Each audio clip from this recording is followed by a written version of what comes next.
পড়ছিলাম দিশেহারা, কলমে সানা শেখ, পর্ব সংখ্যা ৩৯। সোয়া মাজেদ আন্টির মুখের দিকে তাকিয়ে বলে, না আন্টি, ইচ্ছে করে নেয়নি, হয়ে গেছে। ভালোই হয়েছে। বাবু হলে বাবুকে নিয়ে তোমাদের সময় কেটে যাবে। তোমাদের দুজনের উছিলায় হয়তো শ্রবণ আরও সুস্থ হয়ে উঠবে। এমনিতেও তুমি আসার পর শ্রবণ অনেক পরিবর্তন হয়েছে।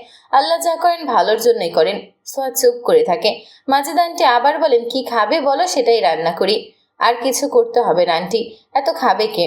শ্রবণ তো তোমার জন্য আলাদা করে রান্না করতে বললো। বলুক, আর কিছু করতে হবে না আপনার এত কষ্ট করে। যা যা করেছেন এগুলোই অনেক। আচ্ছা।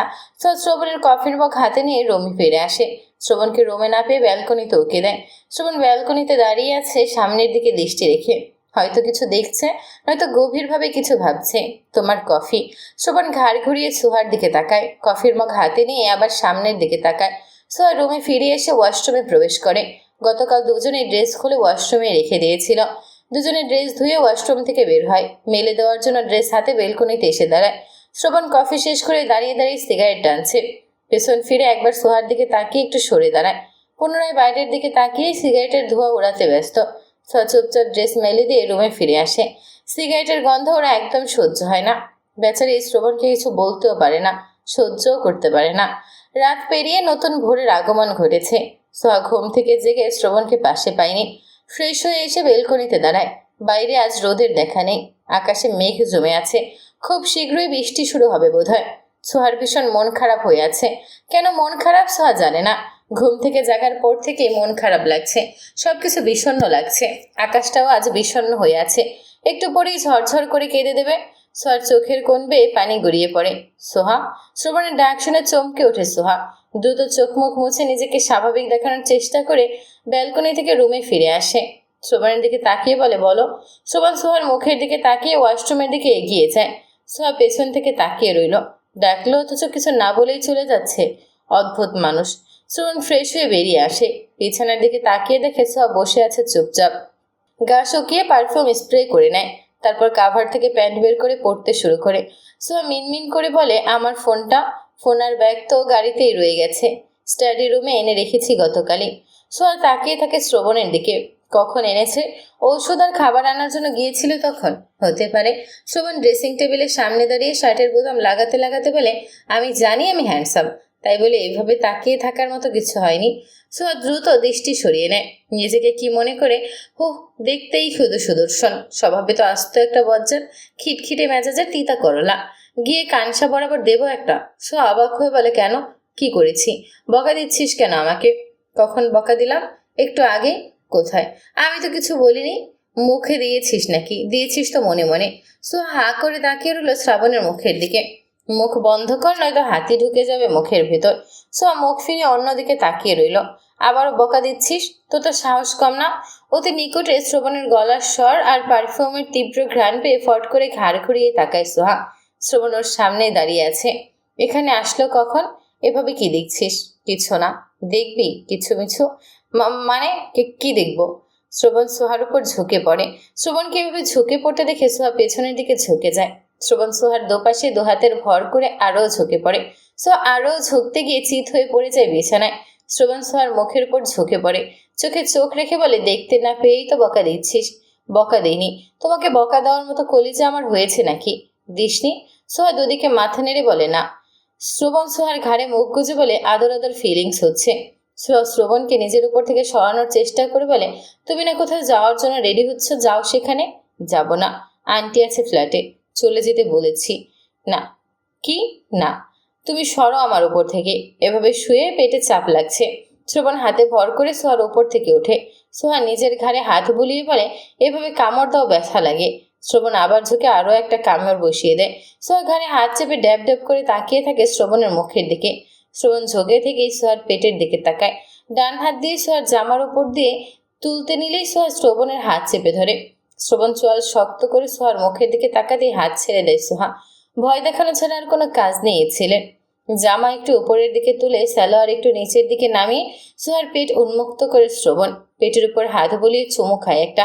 পেটে শ্রবণের ওষ্ঠের গভীর ছোঁয়া পেতেই সোহার শরীর ঝাঁকি দিয়ে গায়ের প্রত্যেকটা লোম খাড়া হয়ে গেছে। শ্রবণ পরপর আরও কয়েকটা চুমু খায় পেটে।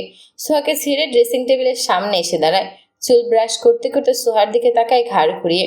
সোয়া ড্রেস ঠিক করে শোয়া থেকে উঠে বসে, চুলগুলো সেট করে শর্ট ইন করে, বাইকের চাবি আর ওয়ালেট পকেটে ভরে, সানগ্লাসে শার্টের সামনে ঝুলিয়ে ঘাড়ে হাতে ঘড়ি পড়তে পড়তে বিছানার কাছে এগিয়ে এসে দাঁড়ায়।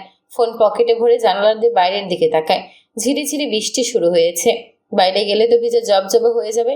আবার ড্রেসিং টেবিলের সামনে এসে বাইকের চাবি রেখে গাড়ির চাবি নেয়। সোহার দিকে তাকিয়ে বলে, খাবো। সোহা দ্রুত বিছানা ছেড়ে নেমে দরজার দিকে আগায়। শ্রবণ ওর পেছন পেছন রুম থেকে বের হয়। মাজেদা আন্টি নাস্তা তৈরি করে টেবিলের উপর রেখেছেন। সোহা দুটো প্লেটে নাস্তা নেয়। একটা শ্রবণের সামনে দিয়ে আর একটা নিজের সামনে নিয়ে বসে। খাওয়ার প্রতি অনীহা তৈরি হয়েছে ইদানিং। খেতে ভালো লাগে না, ইচ্ছেও করে না। খাওয়ার মাঝেই শ্রবণের ফোন বেজে ওঠে।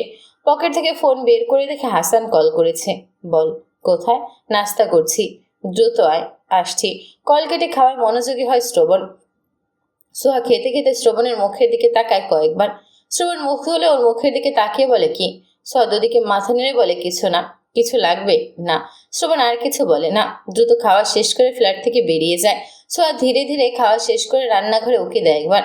মাজেদা আন্টি নেই, বাজারে গেছেন বোধহয়। স্টাডি রুমে এসে ব্যাগ থেকে নিজের ফোন বের করে বেডরুমে চলে আসে। ফোন বন্ধ হয়ে গেলে চার্জ শেষ হয়ে ফোন চার্জে লাগিয়ে বেলকনিতে এসে দাঁড়ায় আবার। বৃষ্টি আস্তে আস্তে বাড়ছে। গেটের দিকে নজর পড়তে দেখে শ্রবণের গাড়ি বেরিয়ে যাচ্ছে।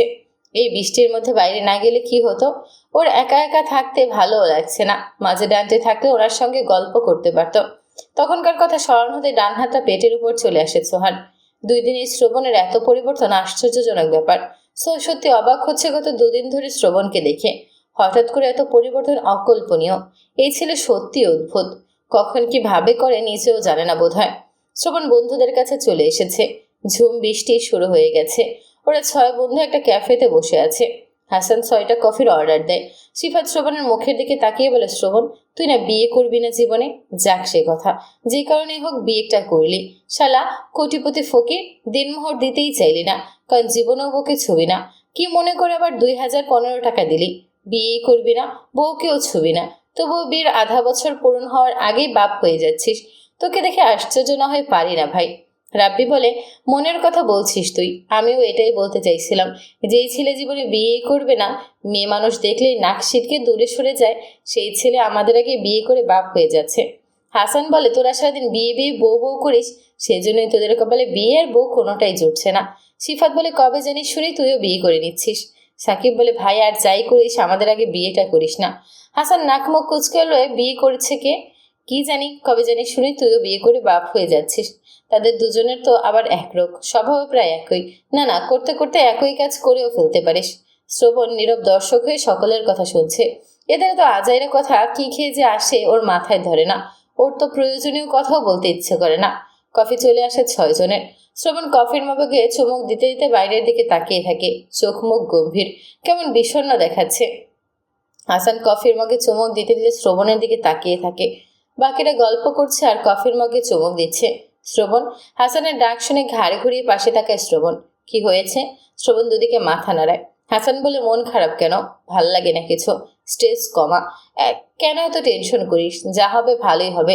শ্রবণ চুপ করে থাকে। কোথায়? কোথায় না যাবি বলেছিলি? বাড়িটা দেখতে যেতে চেয়েছিলাম, কিন্তু এই বৃষ্টির মধ্যে এখন আর যাব না। বৃষ্টি হচ্ছে তো কি হয়েছে? গাড়ি তো নিয়ে এসেছিস, চল গিয়ে দেখে আসি। থাক, এখন আর যাব না। কাজ কোন পর্যন্ত? কমপ্লিট হতে আর কতদিন? আরো অনেক সময় লাগবে পুরোপুরি কমপ্লিট হতে। তোর বাবু হওয়ার আগে হলে ভালো হবে, কি বলিস? বাবু হওয়ার অনেক আগেই হবে। পাশ থেকে রাব্বি বলে, প্রেমিক প্রেমিকার মতো কি এত গুজুর গুজুর ফুসুর ফুসুর করছিস দুজন? প্রেম করছি, করবি? আস্তাক ফিরুল্লাহ, লা হাওলা ওয়ালা কুওয়াতা ইল্লা বিল্লাহ। কি বলছিস এসব? আমি কেন গে নই? আমার কোনো সমস্যাও নেই ভাই। আমি কেন তোদের মতো বেড়াদের সঙ্গে প্রেম করতে যাব? তোরাই কর তোদের প্রেম। হাসান আর শ্রবণ দুজনেই দাঁতে দাঁত চেপে রাব্বির কথা শুনে। শ্রবণ কটমট করে তাকিয়ে দাঁতে দাঁত পিষে বলে, তোর কি মনে হয় আমাদের দুজনের মাঝে সমস্যা আছে? শিফা তিটকারি করে বলে, থাকতেও পারে। দুজনের এক সমস্যা, বিয়ে করতে চাস না। ভাই সিরিয়াসলি বলছি, তোরা কি রিলেশনে আছিস? শ্রবণ হাত বাড়িয়ে খপ করে চেপে ধরে সিফাতের ঘাড়। হাসান বসা থেকে উঠে সিফাতের পেছনে দাঁড়িয়ে ধুমধাম লাগিয়ে দেয় কয়েকটা পিঠের ওপর। মারছিস কেন ভাই? মজা করলাম তো।